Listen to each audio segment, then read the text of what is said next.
আমাদের এই বোনরা আমাদেরকে সাহস জুগিয়েছে এবং এই জুলাই বিপ্লবে আমাদের বোনরা আমাদেরকে, আমরা যখন হতাশ হয়ে পড়েছিলাম সেই 15 আগস্ট আমাদের বোনরা সবার আগে আমাদেরকে প্রোটেক্ট করেছে। শিক্ষার্থীদের অধিকার সুরক্ষার কথা আমরা একদম প্রমাণ করে দেখিয়ে দিয়ে এটা সারা বাংলাদেশে একটা এক্সাম্পল সেট করবে এবং পুরো বাংলাদেশে এই মডেলে চলবে ইনশাআল্লাহ। সবাইকে পবিত্র জুম্মার শুভেচ্ছা, জুম্মা মোবারক। ঐক্যবদ্ধ শিক্ষার্থী জোট আমরা ঘোষণার পরে ঢাকা বিশ্ববিদ্যালয়ের শিক্ষার্থী ভাই বোনদের আমরা স্বতঃস্ফূর্ত রেসপন্স দেখতে পাচ্ছি এবং এই ঐক্যবদ্ধ শিক্ষার্থী জোট আমরা যে প্যানেলটি করেছি সেই প্যানেলটি আমরা বলছি ইউনিট ইন ডাইভার্সিটি। আমাদের এই প্যানেলের মধ্যে আমরা একটা বৈচিত্র্য নিয়ে আসার চেষ্টা করেছি। জুলাই বিপ্লবে আমরা প্রত্যেকের পরিচয় ভুলে গিয়ে আমাদের কমন গোল নিয়ে ফ্যাসিবাদের বিরুদ্ধে আন্দোলন করেছিলাম। জুলাই বিপ্লব পরবর্তী আমাদের সবার আকাঙ্ক্ষা ছিল একটি ইনক্লুসিভ বাংলাদেশ নির্মাণ করা, সকল বৈচিত্র্যকে সাথে নিয়ে একসাথে চলা। তো সেই এক বছরে যদি আমরা পর্যালোচনা করি, জুলাই বিপ্লবের সেই আকাঙ্ক্ষার আলোকে বাংলাদেশ কিন্তু আমরা বিনির্মাণ করতে পারি না। তো এই জুলাই বিপ্লবের আকাঙ্ক্ষার আলোকে বাংলাদেশ বিনির্মাণ করার জন্য আমরা মনে করি এই ডাকসু যে নির্বাচন হতে যাচ্ছে সেটা আমাদের জন্য একটা গুরুত্বপূর্ণ একটা এক্সাম্পল হতে যাচ্ছে। এই ছাত্র সংসদ নির্বাচনে আমরা যদি এই বৈচিত্র্য নিয়ে কাজ করে একটা এক্সাম্পল সেট করতে পারি, পরবর্তীতে এটা বাংলাদেশের এক্সাম্পল হবে। তো সেই জায়গা থেকে ঐক্যবদ্ধ শিক্ষার্থী জোট আমাদের এই জোটে আমরা সার্বজনীন করার চেষ্টা করি। তো আমাদের এই প্যানেল ঘোষণা করার পরে আমরা ঢাকা বিশ্ববিদ্যালয়ের শিক্ষার্থী ভাই বোনদের প্রত্যাশাগুলো আমরা শোনার চেষ্টা করছিলাম। তারা আমাদেরকে প্রতিনিয়ত তাদের প্রত্যাশা, তাদের আকাঙ্ক্ষাগুলো বলছিল এবং সেখানে আমরাও এই প্রত্যাশাগুলো আমরা একটু নোট নেওয়ার চেষ্টা করেছি। সেই প্রত্যাশাগুলো আমি আপনাদের সামনে একটু শোনাবো এবং আমাদের খুব দ্রুত সময়ের মধ্যে একটা তফসিল ঘোষণা করা, আমাদের ইশতেহার ঘোষণা করা হবে। সেই ইশতেহারে আশা করছি সকল শিক্ষার্থীদের এবং জুলাইয়ের যে আকাঙ্ক্ষা সেই আকাঙ্ক্ষার প্রতিচ্ছবি আপনারা দেখতে পাবেন। তো প্রথমত আমাদের এই ঢাকা বিশ্ববিদ্যালয়ে আজকে 100 বছর আমরা পার করেছি। স্বাধীনতা পরবর্তী আমরা আজকে 5 দশক পার করছি। এই ঢাকা বিশ্ববিদ্যালয়ে এতদিনে আমাদের শতভাগ আবাসন ব্যবস্থা হওয়ার কথা ছিল, কিন্তু আমরা এই 100 বছর পার হওয়ার পরও, স্বাধীনতার 5 দশক পার হওয়ার পরও আমাদের এই ঢাকা বিশ্ববিদ্যালয়ের শিক্ষার্থী আমাদের ভাই বোনদের আবাসন সংকটে তাদের সময়গুলো যাচ্ছে, তাদের কষ্ট করতে হচ্ছে। একজন শিক্ষার্থী যখন সে গ্রাম থেকে আসে, আমাদের ঢাকা বিশ্ববিদ্যালয়ের অসংখ্য শিক্ষার্থীরা তারা মফস্বল গ্রামগঞ্জ বিভিন্ন জায়গা থেকে আসে, অনেক বড় স্বপ্ন নিয়ে তারা এই ক্যাম্পাসে আসে। আসার পর যখন দেখে হচ্ছে সে এখানে একটা সিট পাচ্ছে না, তার একটা পড়ার টেবিল নাই, তখন তার মনটা অনেক ছোটো হয়ে যায়। তো সেই জায়গা থেকে আমরা কথা দিচ্ছি ইনশাআল্লাহ আমরা আল্লাহর রহমতে যখন আমাদের শিক্ষার্থীদের ম্যান্ডেট নিয়ে আমরা যখন বিজয়ী হয়ে আসবো, আমরা এটা একদিনে পারবো না, এটা একটা দীর্ঘমেয়াদী প্ল্যান থাকবে, একটা শর্ট মেয়াদী প্ল্যান থাকবে।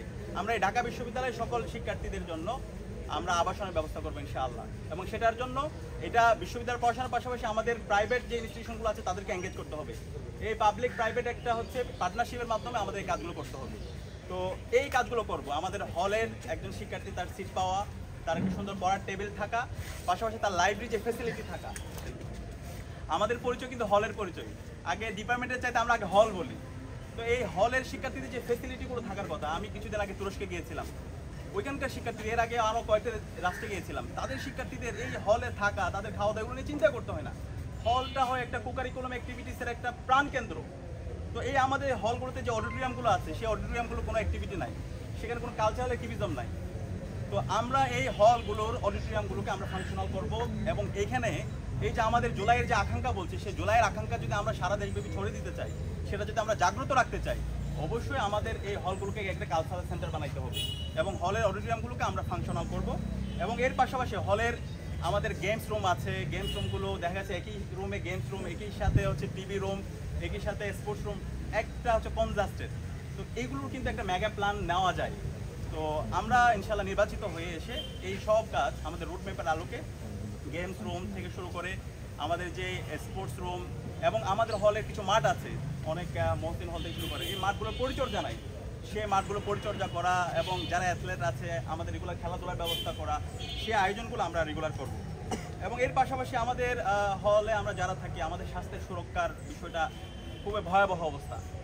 আমাদের শিক্ষার্থীরা একই সাথে তাদের খাদ্যের অনিরাপত্তার কারণে আমাদের স্বাস্থ্যের অবস্থা দিনে দিনে ভঙ্গুর থেকে ভঙ্গুরতর হয় এবং আমাদের এই শিক্ষার্থী ভাই বোনদের যে হচ্ছে ট্রিটমেন্টের মৌলিক যে চিকিৎসা, সেই চিকিৎসার ব্যবস্থা আমরা দেখতে পাই না। আমাদের যে মেডিকেল সেন্টার আছে সেখানে গেলে ওই যে একটা নাফ আপনি যাই জানো, ওই যে প্যানাসিয়া, কিউরল, সর্বরোগের ওষুধ হচ্ছে আপনাকে একটা নাফা ধরাই দিবে। তো সেটার এই যে ঢাকা বিশ্ববিদ্যালয় মেডিকেল সেন্টার সেটাকে আমূল পরিবর্তন করতে হবে। এবং একই সাথে শুধু ঢাকা মেডিকেল বিশ্ববিদ্যালয় মেডিকেল সেন্টার না, অনেকগুলো হচ্ছে আমাদের হাসপাতাল আছে, সেই হাসপাতালগুলোর সাথে আমাদের MOU করে আমরা শিক্ষার্থীদের বিভিন্ন টেস্ট এবং ঢাকা বিশ্ববিদ্যালয়ের শিক্ষার্থীদের তাদের রিলেটিভ যারা আছে তারাও যেন এই ফেসিলিটিগুলো পায় সেটা আমরা এনশিওর করব। এবং চিকিৎসার এই জায়গায় আমরা ইতিমধ্যে আমাদের ইশতেহারে আমরা সাজাচ্ছি, আশা করছি আপনারা সুন্দর একটা রোডম্যাপ আমাদের এখান থেকে পাবেন। লাইব্রেরিটাকে যদি আমি এনরিচ না করি তাহলে বা এখান থেকে কীভাবে নলেজের উৎপাদন হবে? মানে আমরা যে ঢাকা বিশ্ববিদ্যালয় যে আমরা প্রাচ্যের অক্সফোর্ড বলি, বাংলাদেশের শ্রেষ্ঠ বিশ্ববিদ্যালয়, কিন্তু এই লাইব্রেরিটাকে যদি আমরা এভাবে জীর্ণ অবস্থায় রেখে দিই তাহলে তো আমাদের ভাগ্যের পরিবর্তন হবে না। এখান থেকে সাহিত্যিক, প্রাবন্ধিক, গবেষক, একাডেমিশিয়ান এগুলো তো তৈরি হবে না। তো সেই কারণে আমরা এটা আমাদের কমিটমেন্ট, আমরা এই লাইব্রেরিটাকে ওয়ার্ল্ডের টপ ক্লাস একটা লাইব্রেরি বানানোর জন্য আমরা সর্বাত্মক প্রয়াস চালাবো এবং ইনশাল্লাহ আমরা এটা পারবো ইনশাল্লাহ।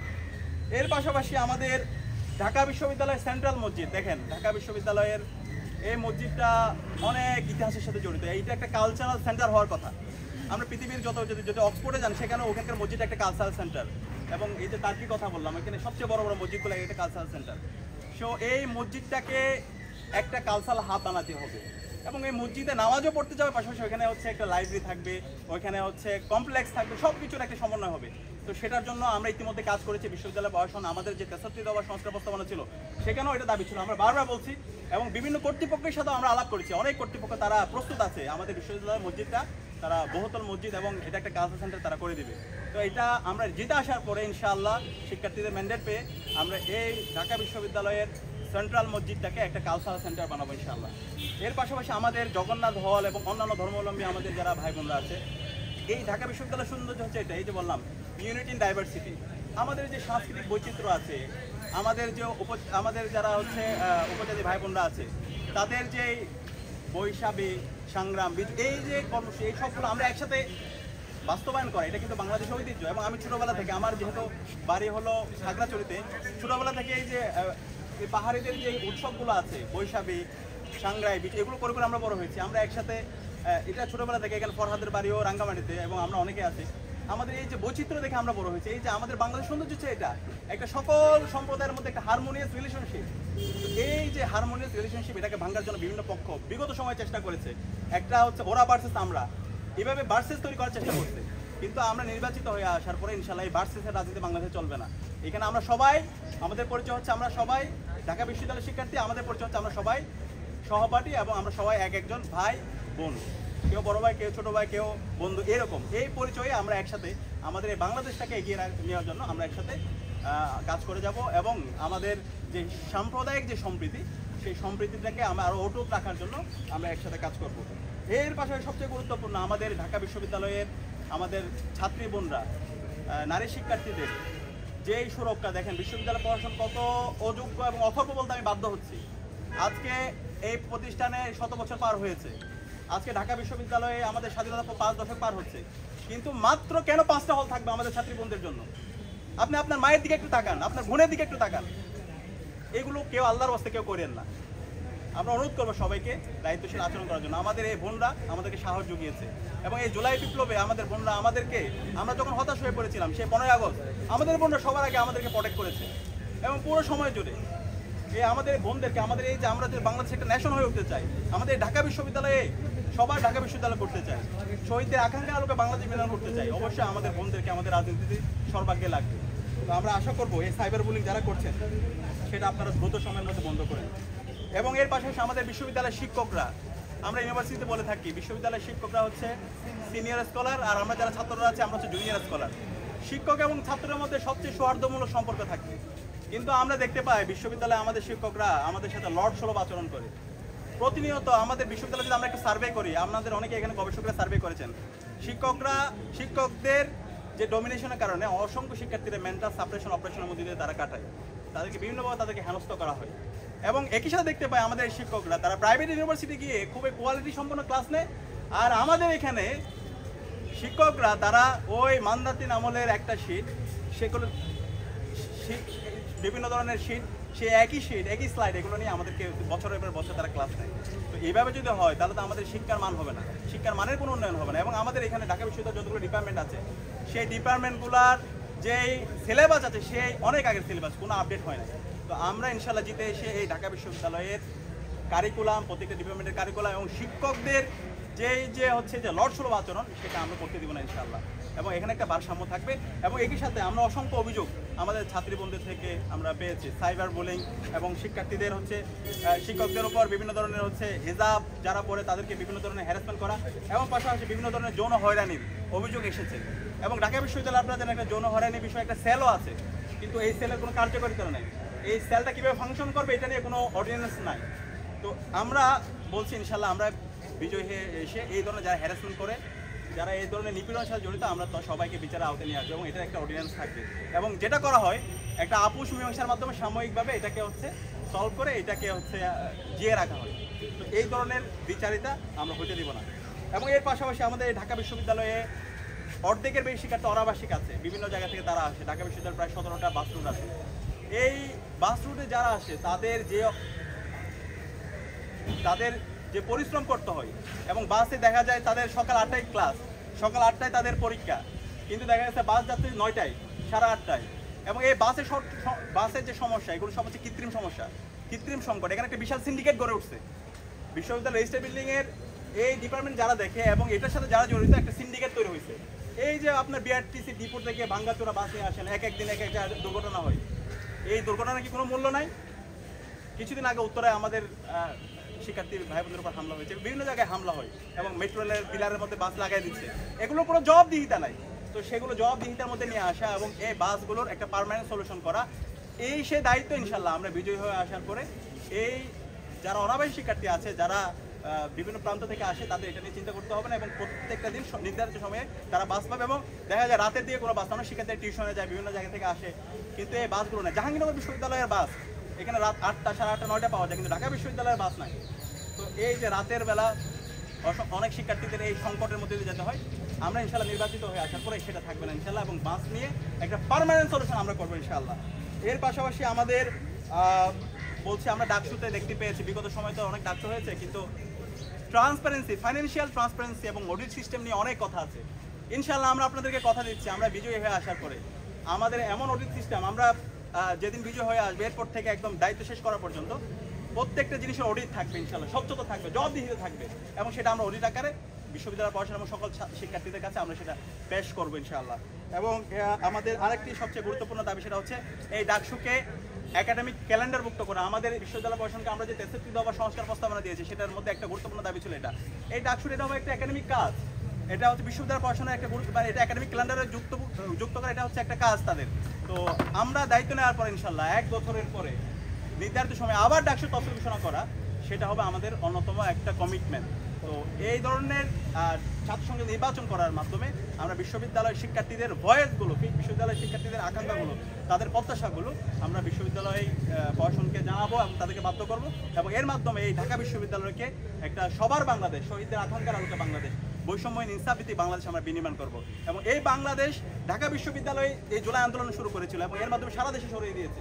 এবং এই ডাকসুর মাধ্যমে আমরা এমন একটা এক্সাম্পল সেট করব, এমন একটি নিরাপদ ক্যাম্পাস তৈরি করব এবং শিক্ষার্থীদের অধিকার সুরক্ষার কথা আমরা একদম প্রমাণ করে দেখিয়ে দিয়ে এটা সারা বাংলাদেশে একটা এক্সাম্পল সেট করবো এবং পুরো বাংলাদেশে এই মডেলে চলবে ইনশাল্লাহ। তো সবাইকে অসংখ্য ধন্যবাদ এতক্ষণ ধরে আমাদের কথাগুলো শোনার জন্য।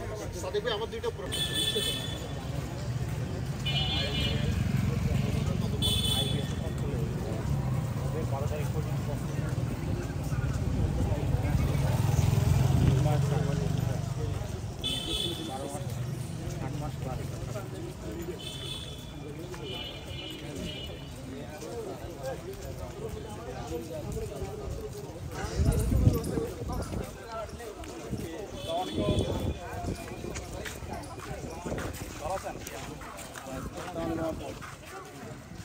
আপনি ছোট নাকি বন্ধ? হ্যাঁ হ্যাঁ না ভোটার ভোট চাচ্ছি। আচ্ছা আচ্ছা, না ভোট না, আমি দোয়া চাওয়ার জন্য আসছি। আচ্ছা আচ্ছা, আর কথা হবে ইনশাল্লাহ। ভাই দেখা হবে ইনশাআল্লাহ।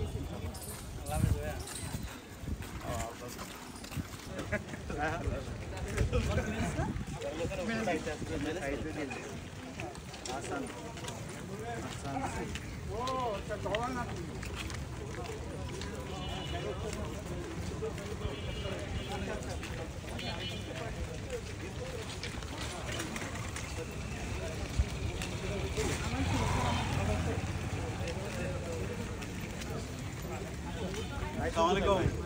কেমন আছেন আপু? ভালো আছেন? গতকাল দেখেছিলাম। হ্যাঁ হ্যাঁ হ্যাঁ হ্যাঁ। দোয়া করেন আপু। মেয়েরাই তো আপনাকে সারা দিচ্ছে ভাই। ইনশাআল্লাহ। Thank you ভাই। আপনি কিন্তু যাচ্ছেন, দোয়া করে যাবেন। Thank you ভাই। সুন্দর।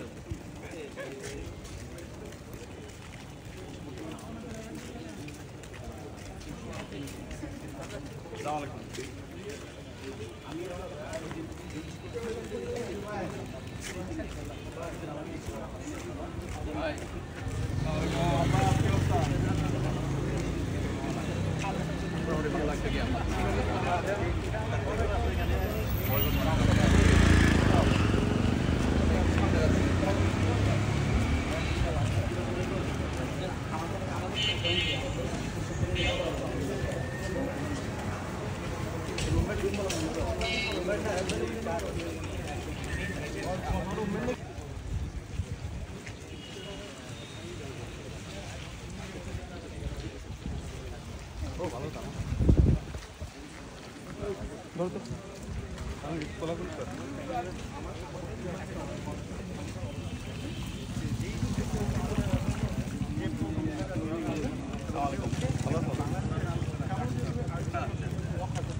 হ্যাঁ হ্যাঁ হ্যাঁ আমি ঠিক আছে।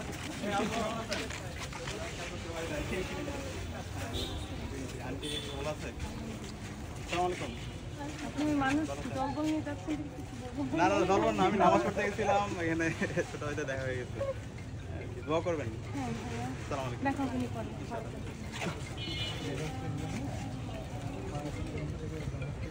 হ্যাঁ আচ্ছা আচ্ছা। ওইটা নিয়ে হচ্ছে গিয়ে ধরেন যে আমরা বিভিন্ন মানুষের আপনাদের যদি আমাকে জানেন, আপুর কাছে আমার নাম্বারটা আছে, তাহলে আমার একটু টেক্সট দেন, আমি কথা বলে রাখবো।